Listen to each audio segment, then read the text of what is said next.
Hello, and welcome Hey. back to Crypto Talks. I'm Phil, that's Rob, and yeah, we started a bit late today, but hey, what can you do? Bad news, Bitcoin is crashing. It's going back to 30K, Good 32K. news. Good news. Def- Bitcoin is crashing. It's going down to 30K. yeah, definitely 30K, exactly 30. Promise. No, we don't know, obviously, and we just talked about it before we got in here. We should never predict stuff. We should always do what we're doing, which is lay out a bunch of different scenarios, and then Yeah. you guys can make your own mind up of where you think we might end up. And I think that's what we are and have been doing pretty well. I think so. I mean, so yeah, we talked about it yesterday. We were both very open to a flush down. Is this a flush? Let's find out. Is it going to break and go lower? We'll see. It's maybe now is probably quite a good time because it's mid dump and trying to test these lows again. I mean, I'll say this. I'm just really quickly looking at the chart. We're going to talk about the Bitcoin ETF today a bunch, the Hong Kong one, and I guess the other ones too a little bit. But currently, from the opening of the ETF, I might actually share this on the screen just to preface this. So we opened right here, and it pumped right away, a little bit, just like the previous one, and then we tanked from there. This one was a bit harsher, I would say, than the... Well, actually, about the same. Here's the pumpy wick on the 4-hourly from the US ETFs, and then it just went completely down, and it continued down for a while to hit a trend line. I mean, can we get like that dump and then slow move to hit the trend line and then pump? I don't know. Possibly. However, something that is important that I do want to mention before we dig into the ETF talk, what's it called again? The short-term holder realized price, I think it is 59.8 currently. And in a bull market, usually that never breaks. It historically hasn't. I was trying to find the chart, but I can't remember where I found it from before. So I don't have that right now. Sorry. But essentially, that's a very good metric that a lot of people go off of. And we've not really hit that. We almost hit it. We went to $60,097 on Binance. Is that it? We'll just have to wait and see. But just know that there is some good stuff holding up the price right around there, just below 60. Yeah. And yeah, I don't know. We'll see. But we do want to talk about the ETFs, though. So some numbers real quick. Yeah. So it looks like it's shit, right? Well, so far it's shit. But the numbers that are out that I've seen, everybody knows I just got home from work like 45 minutes ago. Rob got here 7 minutes ago, essentially, from work, because we're both working really late. So I haven't had time to really dig in. I was trying to do it at work on my phone, which is, somewhat successful, I would say. But so some of the numbers. Weirdly enough, we have inflows of $121 million. Okay, that's nice. However, the trading volume was only $12 million. How does that work? Well, it's easy. Well, it's not easy, but so the new Hong Kong ETFs, they have in-kind. You can withdraw and deposit in kind, which means you can withdraw and deposit Bitcoins. As far as I know, at least. I might be wrong, but this is what I'm seeing. And that means people can seed the ETF with Bitcoin. Beforehand, obviously, they try to seed it a little bit at least, but then people can actually transfer their Bitcoins into the accounts, essentially, instead of, adding money to buy. So they can just move their Bitcoins in there, which is pretty cool. If you can extract and withdraw Bitcoin from it, that's cool. But that also means that there's going to be, inflows that don't have anything to do with buying, but just moving money over. Just moving the asset over. And so that's why the numbers are sort of skewed there. But still, $12 million in trading volume is kind of really meh. But they were pretty But close. They predicted $125 million of inflows the first day. I'm sorry, your mic just went a bit.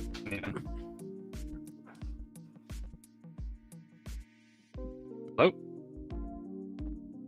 You talk. Oh, mic's gone. Okay, right. Well, that's that. Yeah, it's fine. Say that's still 200 Bitcoin. So if that's net purchases, 200 Bitcoin a day. Remember, that's half of the new issuance per day now. So it might seem really, really tragic.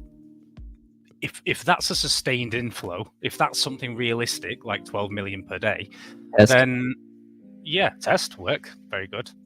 Can hear you. Then 200 Bitcoin a day, brilliant. That's another 200 Bitcoin a day. Like, we'll have to see if that's sustainable, but ultimately, this was kind of what I thought would happen. If you are a sophisticated Chinese investor, your money's already out the country. Who is really excited about this Hong Kong ETF? Who's able to use this Hong Kong ETF that can't use any other mechanism for buying Bitcoin? I mean, I'm sure, yes, I'm sure they exist, but yeah, like most of the buyers have probably already got Bitcoin. They're probably not that bothered about this particular instrument. So I think you're right, because if you're looking at where the volume is coming from globally in Bitcoin trading, spot Bitcoin trading on exchanges, KuCoin, Huobi, whatever, Binance, all these things, most of it, I think it was something like 72%, something ridiculous like that, is coming from Asia, right? Yeah. So starting with a Hong Kong ETF like that, I'm sure there's going to be more of them popping up all over the place, which is going to be good. But yeah, I didn't expect us to see a pump. I think I said that yesterday. I don't expect to see a pump directly. We could get that downtrend that we just got, which was my expectation was, let's wait and see the volume. If the volume's crap, yeah, we'll probably have a fake out and then go down. That's what's happened.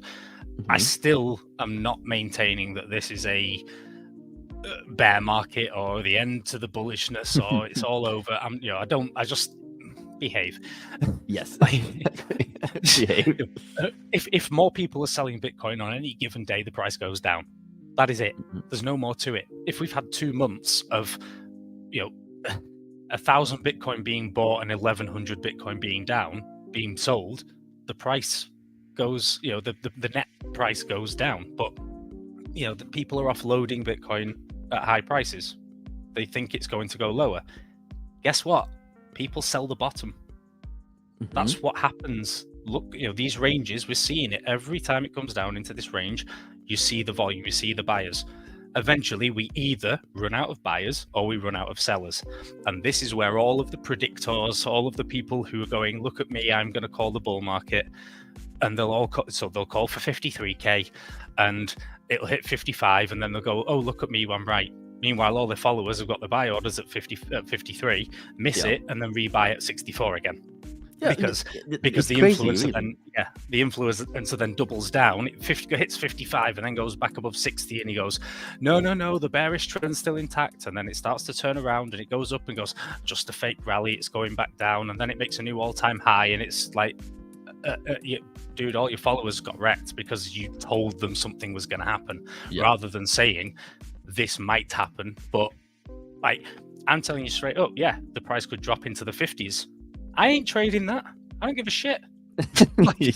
No, if you're going to trade anything, it's if we now double bottom here and this double bottoming fails and we start moving towards that trend line that we have, the long-term trend line, then maybe I would pick up a small short position, just a tiny one, just to follow down to that and see if it bounces. If it doesn't, I'll just hold on. Yeah, exactly. It'll be a 1-2 day long scalp, right?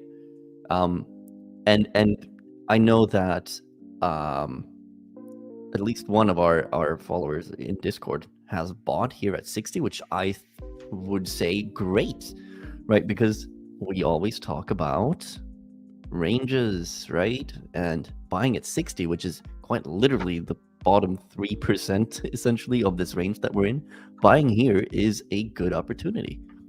I'm not saying it's going to bounce from here, but within the range, it's good. We've held this range for a long time, and buying that bottom is obviously good. in terms of DCAing into a position, right?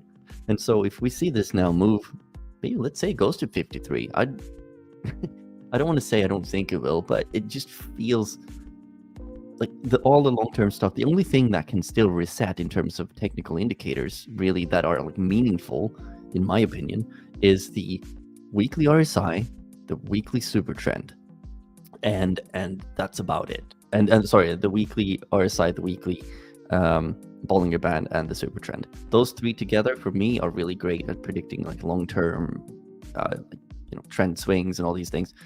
And it just needs to come down to that midline, because they are all meeting up at this trend line right now.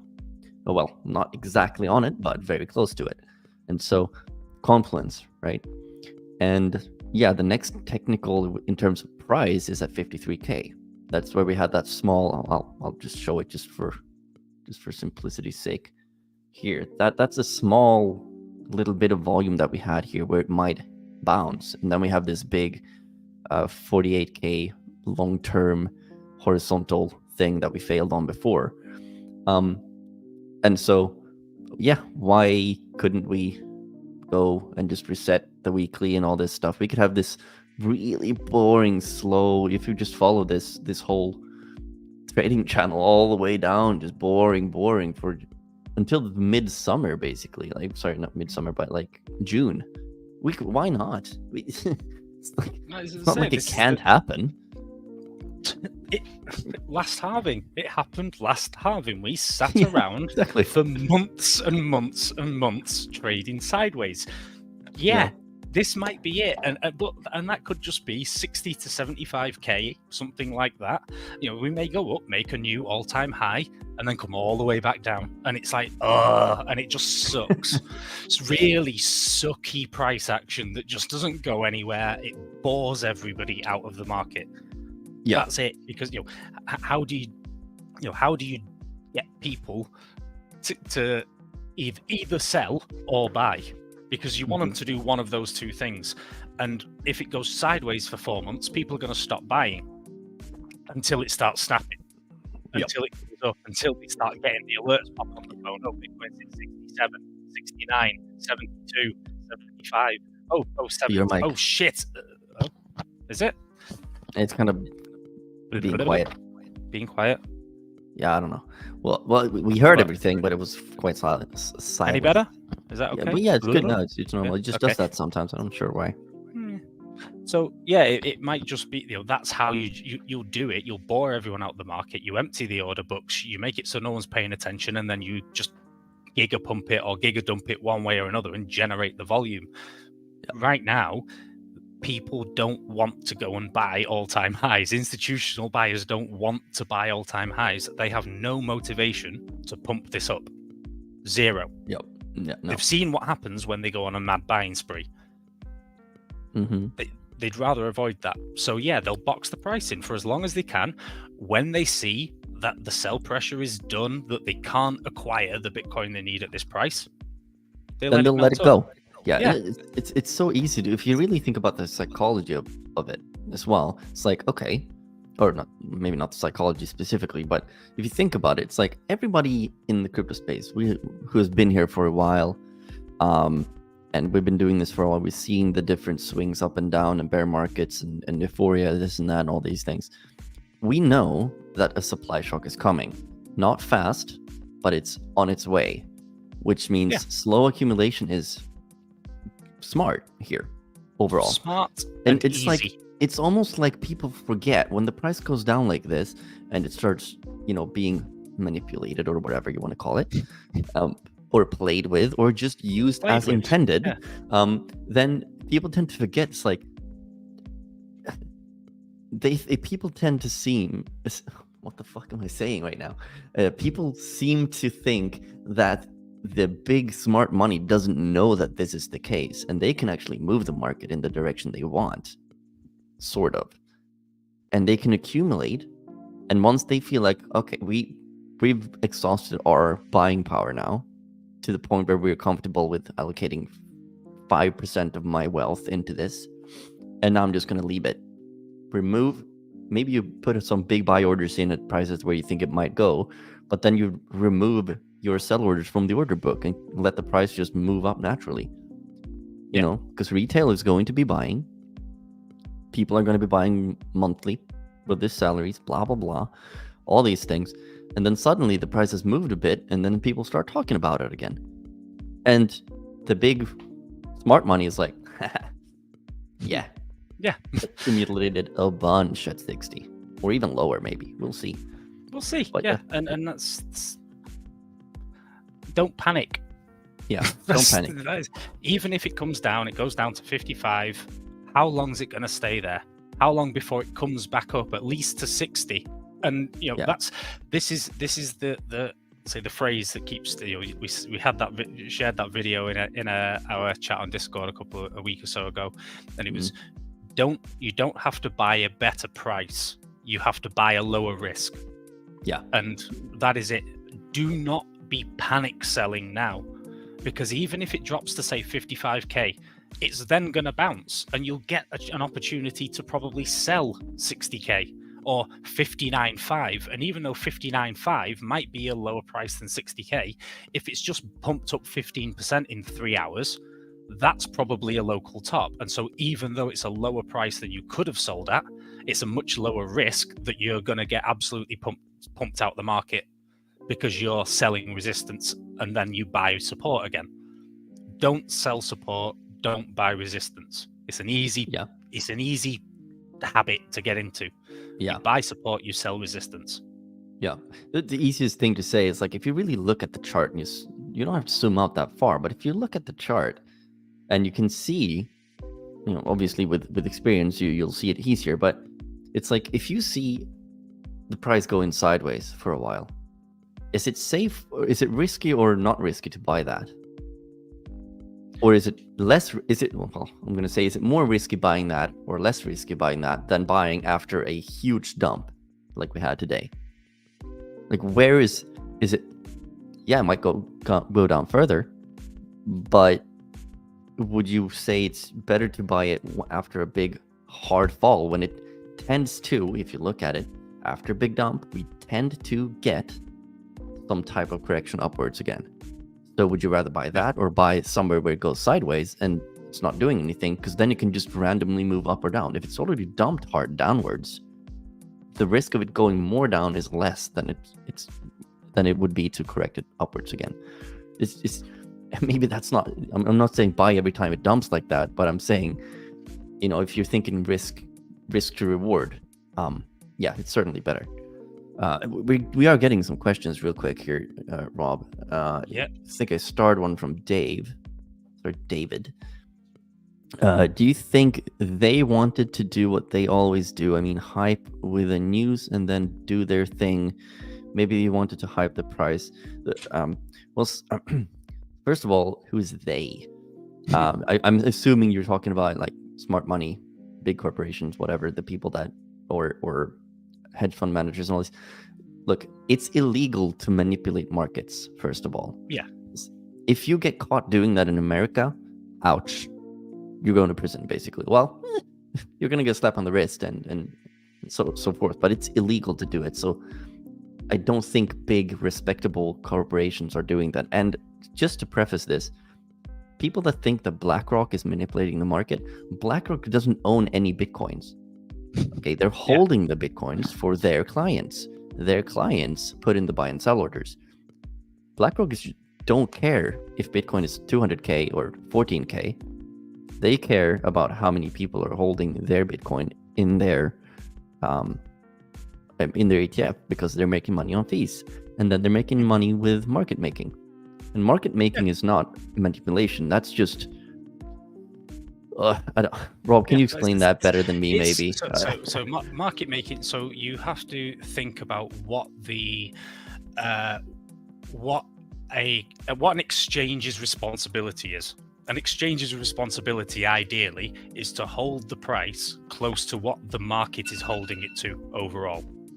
And the way that you do that is with market makers, and these are people who have money and they have tokens in this case, and they will set the buy and sell orders in order to hold the price roughly in line with the overall market. And so you will get market makers on futures that look to arbitrage the price between the spot market and the futures market and take advantage of funding rates. And they just have a huge amount of money, and their job isn't to sit and make hold spot Bitcoin. That's not necessarily their job. They might make that through profit, but their overall purpose is to maintain the price, and that's what they do. So if you remove these market makers, then when you get these huge dumps, you see it on the likes of Kraken quite often, where Kraken is an exchange, and to its benefit, they turn around and say it's real liquidity. It's not. There's no fake market makers. There's no fake orders on the books and shadow wash trading and things like that. What you see on the books is real, and that's why occasionally you see things like a wick 20% further down than everything else. But because that wick comes in, that's when the market makers step in, because they look at it and go, I can put a buy order in here, and if it gets filled, then I can immediately sell for a 3% profit on Binance, because on Binance the price has been held to the right place. So the market makers are doing a job in that they're looking at it going, I can make money, and then they step in and provide liquidity. Market makers are selfish. They're in the job to make money, and they do that by taking advantage of the fact that Bitcoin and crypto is illiquid. It's 24/7. The order books are very, very fluid, and if a big dump comes in and it clears the order books out, the market makers step in and fill that gap. But overall, you think they are holding a ratio of tokens and cash. So when it gets towards the bottom of the range, naturally they are going to want to hold more Bitcoin. And especially if these are exchange market makers, if Binance, CZ, well, not CZ anymore, but Binance, they've got the finger on the pulse, they know all the data, they can look at it, they can go, yeah, 60 is the bottom, start buying, hold the price up here, because we know we're looking at it and going, it's not going to stay down further, it's not going to stay down here, so start holding the price up just to stop nasty, horrible wicks when we have liquidations. So they're providing a service and making money out of it, and they're actually enabling you. If you want to smash panic sell, they're stopping it so that you don't end up selling 30% down. Yep, that's their job, and they're very good at it. So, yes, like it's we would hope so. It's just a feature of markets, and this is a feature of technology. This, there's the interview I always like to share of Michael Saylor in 2000, and it was a Giga Chad or whatever, Giga Chad in the making. Yeah. And it's him in 2000. He's saying, what's technology going to do in the next decade? And he's the specific thing, the first minute of this interview, he says it's going to arbitrage out all of the spreads in the stock market. And that's exactly what it's done. You used to have to make a phone call to a broker who turn around and go, yeah, I've got this many shares at this price. And no, now you have computers, and these computers are sitting there. And that is why every single asset on the planet moves in lockstep. Yep. Because the amount of liquidity and the amount of market making to take advantage of every single price difference in every single market at every single moment, that's why we have the kind of price action that we do. And you could argue that it's bad that it stops real price discovery. Arguably, it creates real price discovery, because everything is tied directly to everything else. There's no inefficiency. Everything is priced pretty much perfectly at any one time. And this keep this in mind. This type of compute power, right, is what you're battling against if you're trying to day trade, right? All kinds of bots and strategies that are playing on automated strategies and all these things. And there you sit as a newcomer into the market and you're trying to trade that. Good luck. And this is why we have told everybody, if you're getting into this and you haven't been investing before or anything like that, or at least not trading anything before, just been investing, just invest first, know exactly what it is you're buying so that you're comfortable with holding it in loss. I actually had one of our members in the Discord today say, I'm down 18%, I think 17.9% on my cost basis on Bitcoin right now, because this person got in pretty late. And he said, I thought I was going to be really nervous and freaking out about this, but I'm not. He's cool as a cat. And that means he has total conviction in Bitcoin. And price going down means, yay, more for me in his mind, rather than being, Exactly. I need to sell. And that's what happens. The newbies come in and they go into a loss and they think it's going to crash more. And then when they see something like this, which is a 7% drop since the ETF peak, the Hong Kong ETF peak, they see that it's a 7% drop, they freak out and they sell the bottom. And just as they do, it starts slowing down, like it seems to have now. And then what, right? Well, we'll see. But yeah, that's what people do. And we actually got a really interesting question from you one here. I need to pull this up. So Satoshi Nakamoto, the creator of Bitcoin, remains anonymous. Why do you think they choose to stay anonymous, and what impact do you think it has on Bitcoin's overall perception? Well, that's a very fun question. And the thing with it, the only thing I tend to respond to when people say, oh, how do you know that Satoshi is not just going to dump his 1 million Bitcoin, or we don't know who it is that created Bitcoin, how can you trust it? And I'm like, do you know who created the wheel? Or do you just trust the wheel because it works? Like, when you go sit in a car, you're going to be like, damn, I wish I knew who made the wheel. And you don't. You just trust that it works because you've seen it work. And Bitcoin works because it works.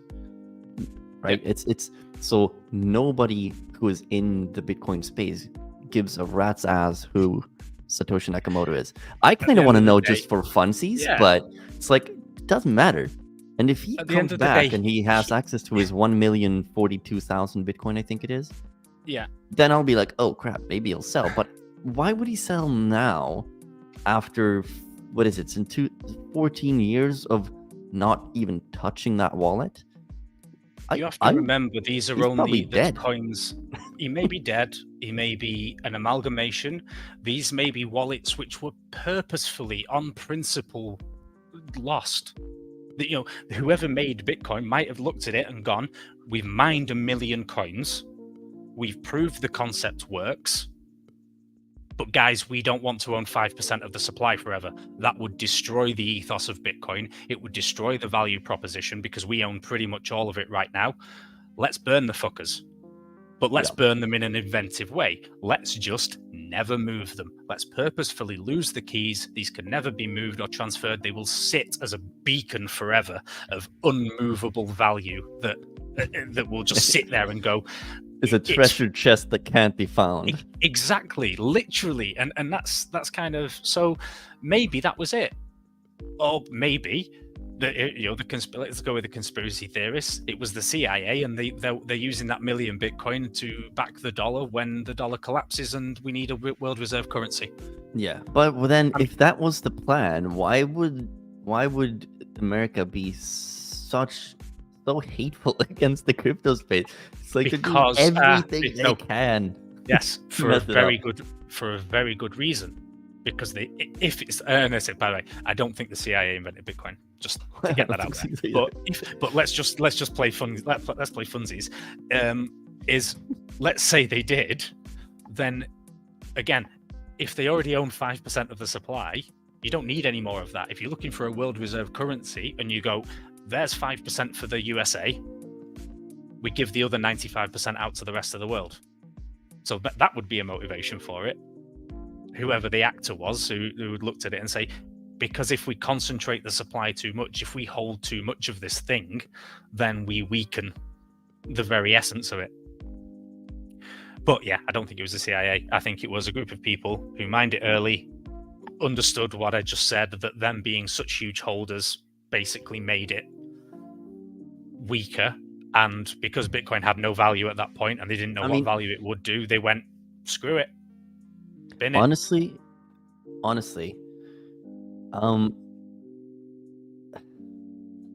like even if Satoshi turns out to be like a group of people, which I'm pretty sure it has to be, like, why would they? It's not like they would market sell it. You know what I mean? Even if this person came back and said, okay, I should probably start selling this, why would you hold on to 1 million Bitcoins throughout every single market, right? And maybe their plan is to start selling it off in 2040 or 2050, who knows? But still, it's like they're not going to just market sell it. They'll very likely sell it OTC, not move the price, if they came back, which I don't think they will. So, yeah. So, yeah. I hope that answers your question there, Yuan, but somewhat at least. So, I do want to look at some charts that are it's macro. This is macro Tuesday, right? So Yeah, we were thinking we kinda. would look at some zoomed out charts.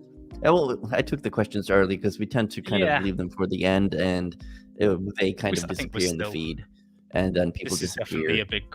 This has definitely been a macro Bitcoin conversation, so I think it's valid. Yes, and just so the question that's running around on Twitter right now, for example, sorry, X, and just on TikTok and everywhere is kind of like, oh, is this really the top, or is this just like a mid thing, and da da da. We've already talked about that, but I want to look at some bigger kind of on-chain metrics as well, because on-chain is really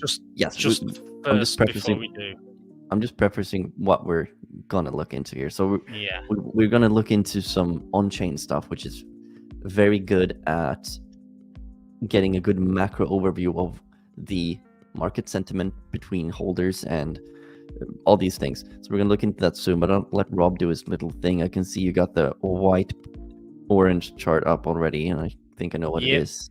Yeah, so I know what it is. Yeah, white is Bitcoin. So white is stonked. Orange is Bitcoin.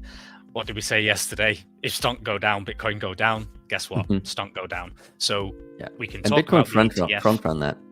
Yeah, which a little bit. So is Bitcoin front running the next leg down of the macro cycle? This is the thing. So if macro decides it wants to shit its pants and go back lower from here, Bitcoin looks already weak. Bitcoin's going down. That's a given. That's just completely, absolutely a known thing that's going to happen. If stocks rally here, and you can see if you just type Bitcoin, I mean, there's no real concern yet. There's a bit of room for stocks to go down. Okay, so maybe we see what Bitcoin does, because I think here is a perfect place where we see the stocks kind of do that and Bitcoin bottom and start to rally before it. Alternatively, if stocks are going to do that, then beforehand you'll see Bitcoin lose this support and start to go down. Yeah. So in this sense, I think if Bitcoin goes down, that's probably a bit of a warning that stocks are going to follow. We'll see. Like, I'm not making predictions here. Say we're at range low support. Yeah. I'm not panicking here. I picked up a few Solana here. I've already got my position on Bitcoin and just a low leverage long that I'm happy to hold. Yeah. I sold some Polygon because that looked shite and I got a decent sell on that. Yay. So I have some cash at last because I've been sitting around being like, oh, I've got no money. But no, I managed to get some liquidity, which is good, because I'm very happy holding my purchases of Bitcoin where I think 61 and 63. Yeah. They're my spot buys. Yeah. I bought it. Yeah. This is also a thing. It's like during all of my accumulation, most of it, not all of it. I've been buying some fun altcoins, but that's like less than 1% of my entire bag. So if I'm buying was it Python? I put in like $500. That's a tiny fraction of my entire bag, right? I don't even know. I think it's less than 1%. I know that, but it's not. It barely registers if I lose that, right? And I made good profits on it. I haven't sold anything yet because I think we're going to continue up. But my big bags, my Bitcoin and Solana bags, the cost basis on those are so far low that we can dump for months and I still won't care. I'll still be in profits. And that's kind of the idea that we're trying to kind of, I guess, teach or whatever, that or you whatever. do you do your big buying, your big heavy entries, the really big ones. You do those during bear market bottom ranges. And then during the exponential trend, you can put some cash into some other stuff for fun, for risk. And because your big bag is so far up already that it don't matter when the correction comes. For somebody like I know people that are kind of starting to accumulate here, they got into the market a bit late. It's like, yeah, you're accumulating, but you're feeling that pain right away of seeing your investment go, I bought at 65, that's great, and then 60, and then you're like, I bought more at 60, and then move 55, and you're like, crap. You have to experience that stuff. Like, I'm sorry, you need to feel the pain, right? That's the only way you're gonna learn to not put a big chunk in just because you want to, right? Yeah, So, and alternatively, if you put a big chunk in, have some balls, accept it was a shit decision, and go, okay, I'll wait. Don't worry about it. Yeah. It's all about the conviction part that we talked about earlier. Yes. Where I said one of our guys is down 18%, and it's like 18% is nothing, man. It's Bitcoin. Come back when you're down 79%. Just for context, 2017, I put £3,000 in, so probably about $4,000. Rode that up to $25,000 by the end of the year. By a year later, December 2018, I had put £7,500 in, and my entire bag was worth $4,000, so about $3,000. So I lost 80-something% whilst doubling my input in the bear market. Trust me, 18%, you're doing fine. Like, you do not. If you want hundreds of percent rallies, you have to accept drawdown. Just it's volatility. It's got to be there. Yeah. And as we talked about yesterday, Bitcoin is 20%, ETH is 30%, Solana's 40%, small caps are 50%, really small caps 60, 70, 80, 90%. Yes, that's normal. Yeah, weirdly enough, it is. But let's take Nosana, one of my favorite AI plays in this current market. I found it way too late, unfortunately. But that thing rallied from October 2023, I think it was, or November, to now. It rallied 77,000%. Okay, $1 would have given you, you can do the math yourself.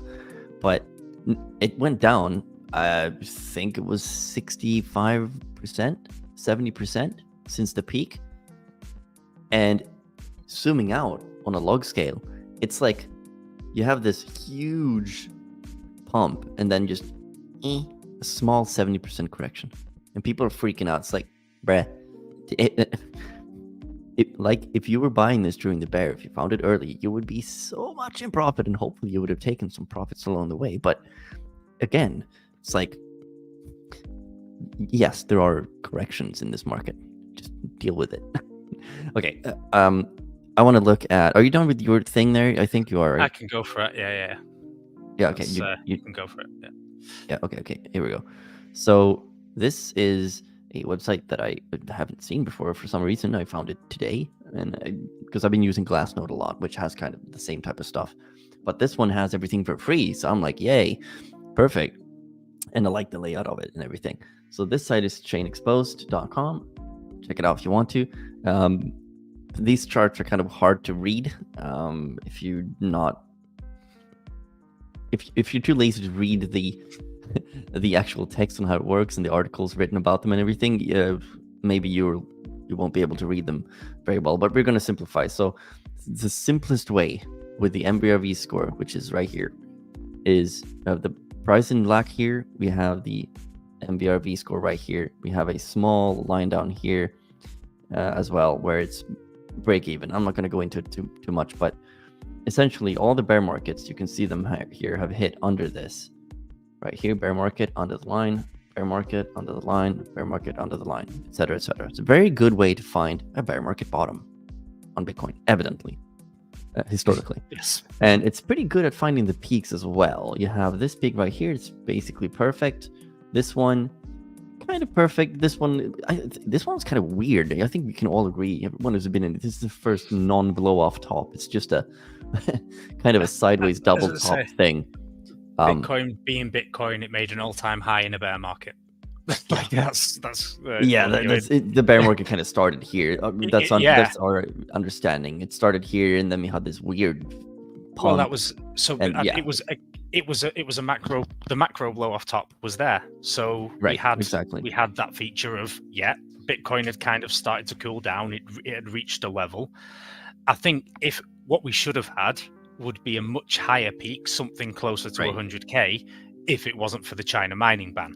Yeah. And then by the time it started charting up, it reached the all-time high again, and then the liquidity dried up. Macro bottom, decided to turn around. Yeah. We followed. So I'm gonna super easily explain this and simplify this a lot, but essentially, the further the pink line goes above 1, the higher the incentive for holders is to sell, right?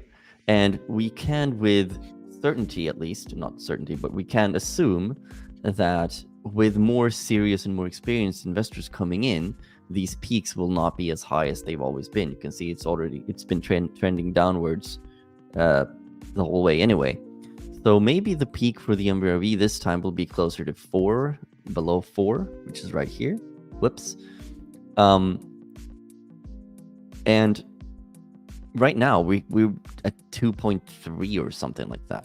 So this one is a good, nice macro thing to look at if you really want to understand, like, really long term, because that is what macro means basically. It's all of the global markets in one big package, and then it is long term, right?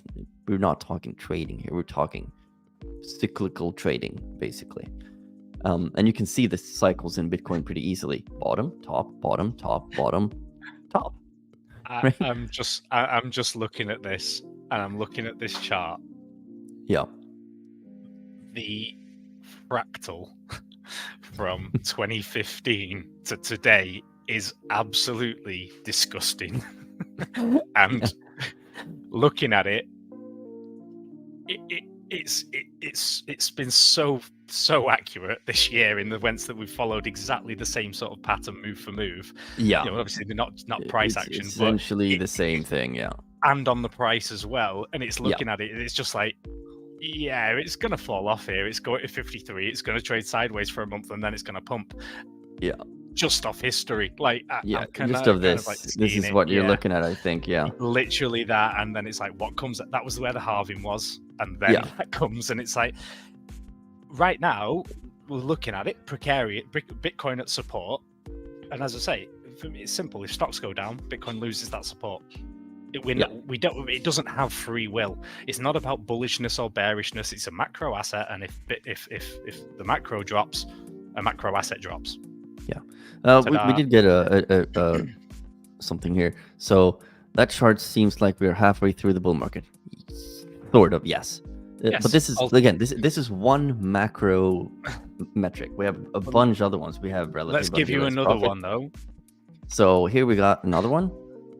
This is relative unrealized profit. Rob, go ahead and explain this one. I'll just say it looks nearly exactly the same, but just something to be wary of before I get into that is, what if we're in a mid 2019 mid-cycle bull market, and actually supply, like we say, the supply shock could take a few months to play out, but things could drop a long way if dictated. Talking about this right here. Yeah. And that doesn't mean that we have to take as long. I'm not thinking we're going to spend a year trading sideways. Yeah. But no, I don't think so. But if you look at the kind of 2019, that path of, we spent about 4 or 5 months going down and then started to go up before COVID kind of screwed the chart up. And and just looking at the overall pattern, it's kind of, we're already up at all-time high at the halving. Previously, to be around 50% of the all-time high at the halving was good. So I do maintain that 2021 was an underperformance, that if it wasn't for the China mining ban, we would be higher. So you could argue say we reached a theoretical 120,000 or so peak, yes, we're exactly where we're supposed to be. There's no need for a dump. Everything's right on track. But if you argue that actually we're at previous all-time high before the halving, we might be 30 or 40% overvalued on a short-term basis. I don't think that we're going to crash 40%. We can stay overvalued for a long time, but that doesn't mean we have to crash either. We have to go up either. We can just sideways it for a while longer. I think what you're trying to say is kind of, instead of having this correction, we would have just continued on like that to get the peak. Well, to the end of and the then year, get the bear market down here. I would say that the top would have happened at the same time, but from a lot higher. Right. Up. So just if you just think something like that. Turn the mid-year bottom into a straight line that carried on going upwards. Right, just okay. Messing it no, right oh fucking hell! Hold on. It doesn't matter. It don't matter. I was just looking that for fun anyway. So let's go back to this one. But yes, like that's kind of the thing. I will maintain that China screwed up 2021 for Bitcoin. Well, that and dog coins, they messed things up as well because apparently they were really good investments. Yeah, well, so again, if you're looking at this is another metric. Like I said, relative unrealized profits. We're basically halfway on this one as well. Historically, the peaks have been kind of steady within this red. So this red zone right here is the overheat zone, is what they call it.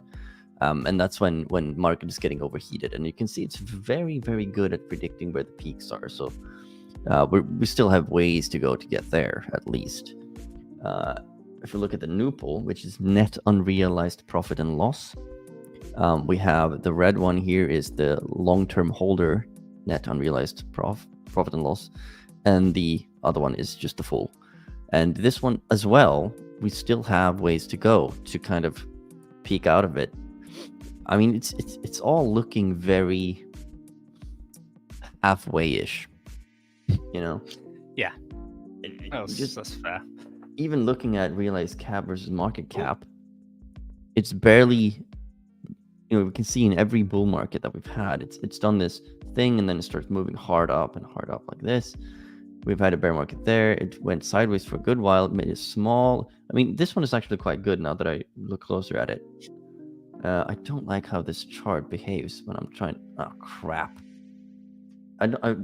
Bear with me. This is the first time I'm using this website. Let's see if I can just, no, I couldn't do that. Can I do this? Oh yeah, okay. There we go. So we had this sideways move after the bear market, we had this sideways move in the bear market back in 2019. Then we had a big pump up and we started to get this move on the realized cap, right? Which makes sense. We flattened down, went down, we went flat. Now we've had the same thing. We're starting to move up on this. Maybe this is like you said, Rob.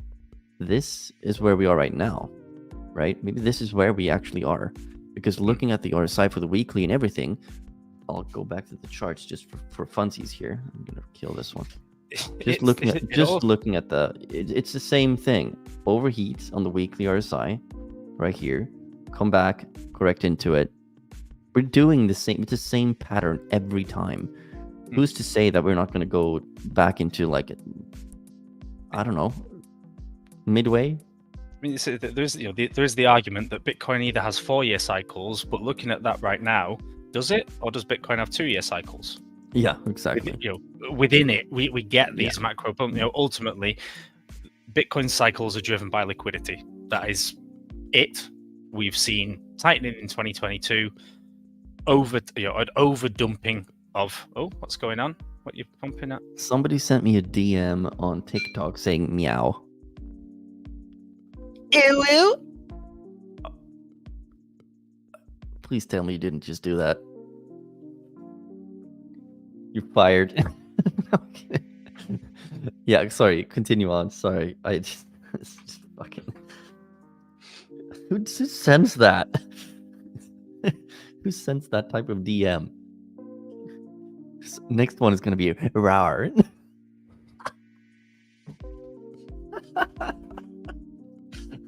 So anyway. Bitcoin just dropped below 60K. Did it? Okay, let's look at it.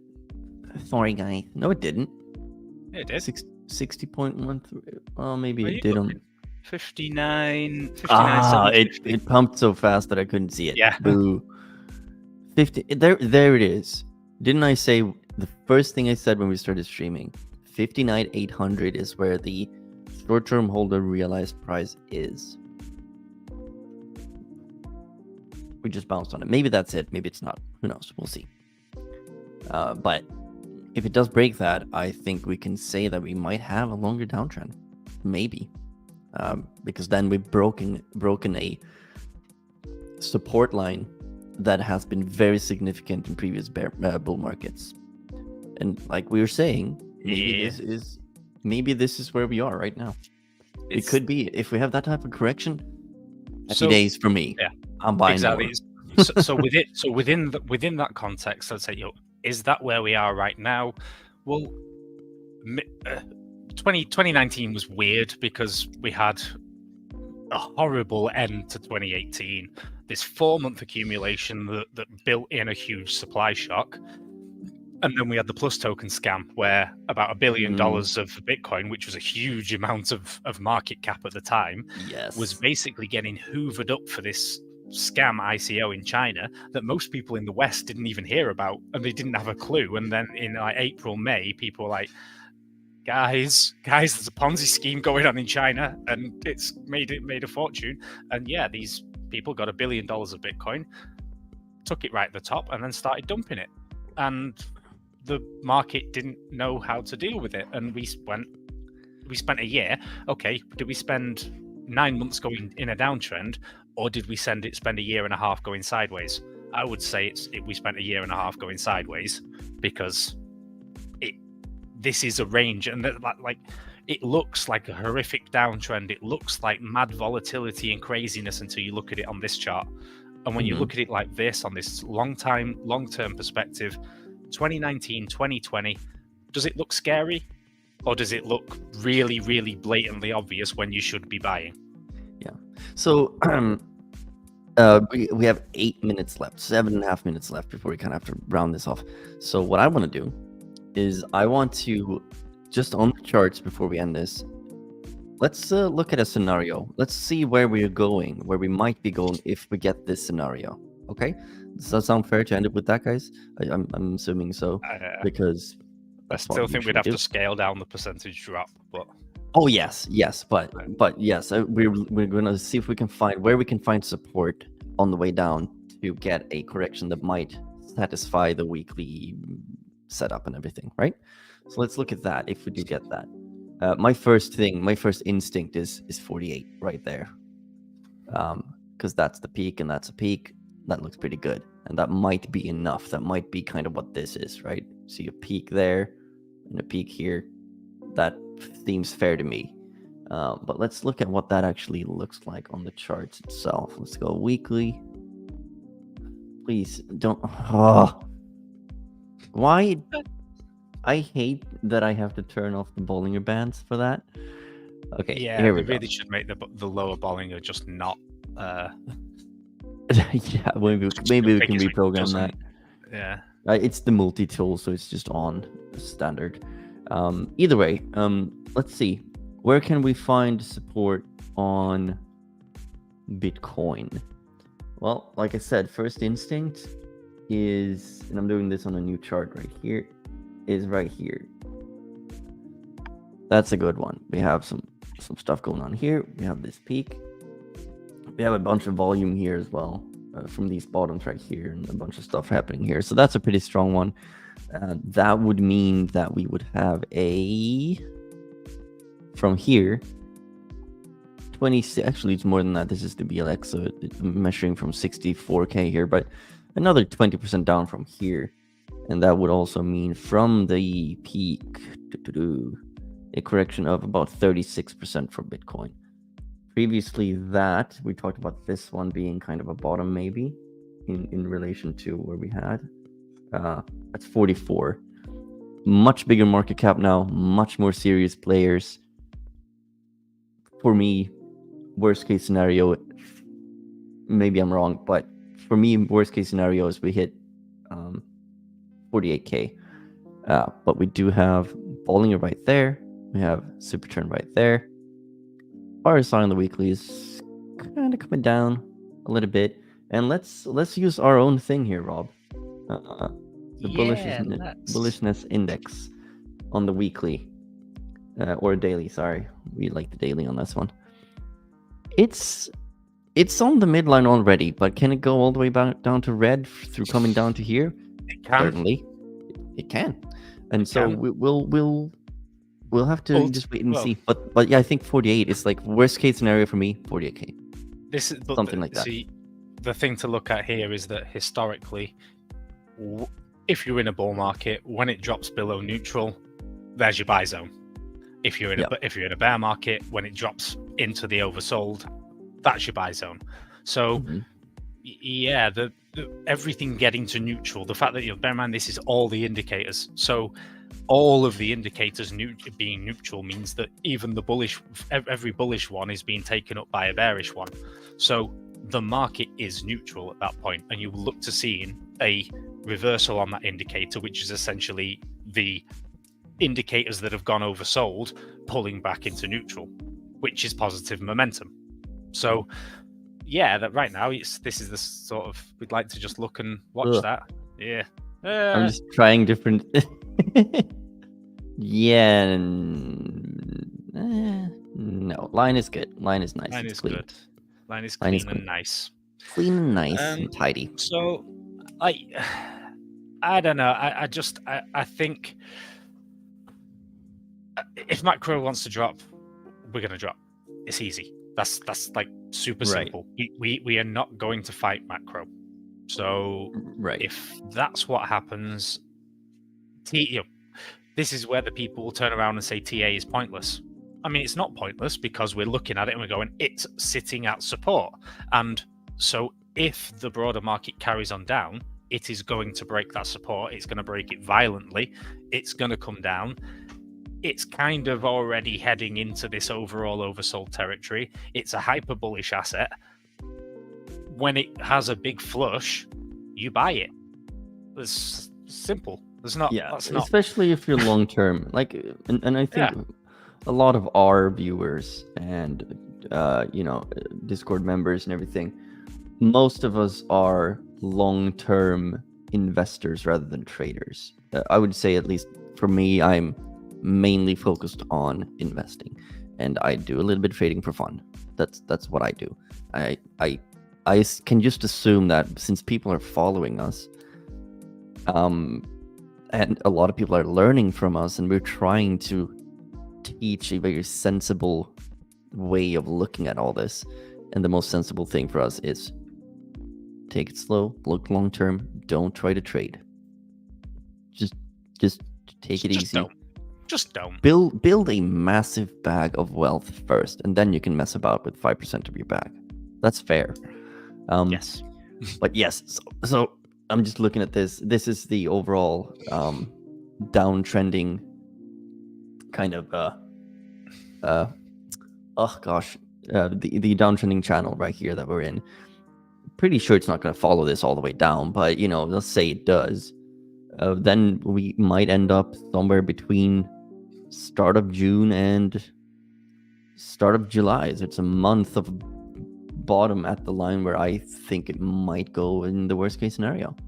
We'll just have to wait and see. And this is the BLX chart, by the way. We don't have that big. We're down here actually. I can move because I have the lines there too. Okay, I'm going to tell you something I really don't like. Okay. Neutral funding. Yeah, neutral funding. That's fun. Neutral funding rate here is not bullish. Yeah, we want to be seeing people short the market. Oh no, it's going to zero.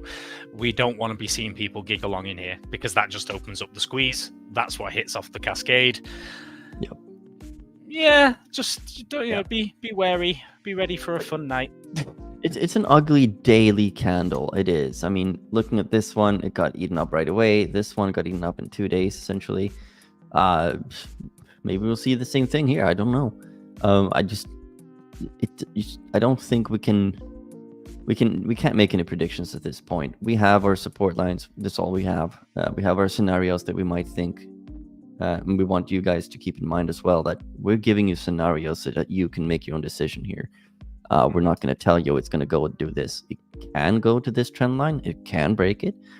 Just try to do your own TA here. I know David, for example, who's asking a lot of nice questions, have been very good at learning TA, and he's been doing some really nice charts that I've seen that look a lot like mine. So I'm gonna assume that he's just learning from us, which is great. At least I hope so. I hope that it's great. But yeah, we're gonna do this view and we're gonna round this one off because we just overdid it by 47 seconds. Boo. But yeah, you guys know the deal. Like, subscribe, all that stuff. Try to give us a little bit of a boost on TikTok because we're changing the content just a slight bit there now. We've noticed some changes in the algorithm at TikTok, and we're gonna try some new tricks. And we're gonna, hopefully I'll be able to start soon doing some platform specific content there. We need to get that to 1,000 followers, so we can so I can go live there as well every day on my own, and hopefully with Rob too, maybe in the future. I don't know how that works really, but I think I can invite guests. I'm not sure, but yes, I'll see you guys next time, and we'll see you in Discord. Yes. Yep. Good deal. Bye. Right. Bye.